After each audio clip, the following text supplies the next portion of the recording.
দর্শক, আমি এই মুহূর্তে রয়েছি সাভারের আশুলিয়ার জিরাবো এলাকায়। এখানে মাসকট গার্মেন্টস নামে একটি পোশাক কারখানা এবং পার্শ্ববর্তী রেডিয়েন্ট গার্মেন্টস নামে আরেকটি পোশাক কারখানার শ্রমিকদের মধ্যে আজ সকালে একটি সংঘর্ষের ঘটনা ঘটেছে।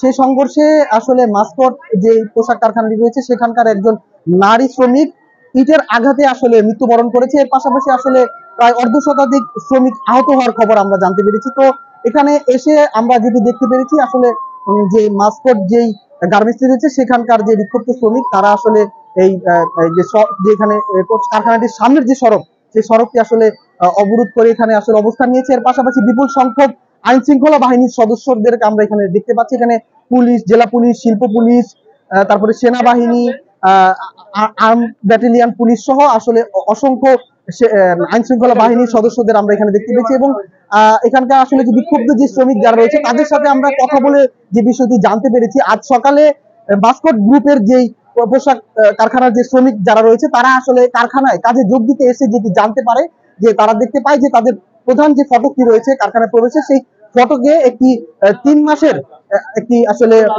বন্ধের যে একটি নোটিশ সেটি আসলে টানিয়ে দেওয়া হয়। এরই প্রেক্ষিতে তারা আসলে অনেকটা বিক্ষোভে নেমে পড়ে সড়কে। এরই জের ধরে পার্শ্ববর্তী যে রেডিয়েন্ট গার্মেন্টস যেটি রয়েছে সেখানকার শ্রমিকরাও আসলে তাদের সাথে এক ধরনের সংঘর্ষ সৃষ্টি হয়। সেই সংঘর্ষে রেডিয়েন্ট যে গার্মেন্টসটি রয়েছে সেখান থেকে আসলে বিক্ষুব্ধ শ্রমিকদের ছোড়া ইটের আঘাতে এই মাসকট গ্রুপের যে নারী শ্রমিক তিনি আসলে মারা যান। এই নিয়ে আসলে এখানকার যে পরিস্থিতি সেটি আসলে অনেকটাই উত্তপ্ত হয়ে উঠেছে। তো এখন আমরা যেটি দেখতে পেয়েছি এখানে আইন শৃঙ্খলা বাহিনী, সেনাবাহিনীর সদস্য এবং এই গার্মেন্টস এর যে মালিক পক্ষ এবং শ্রমিকদের প্রতিনিধি তারা সবাই মিলে আসলে গার্মেন্টস এর অভ্যন্তরে একটি বৈঠকে বসেছে। তো আমরা আশা করছি যে এই বৈঠক থেকে আসলে একটি ফলপ্রসূ সিদ্ধান্ত গ্রহণের মাধ্যমে এই যে উদ্ভূত পরিস্থিতি সেটির আসলে সমাধান হবে। তো এই ছিল আমার কাছে আশুলিয়ার জিরাবো থেকে শ্রমিক অসন্তোষের বিস্তারিত।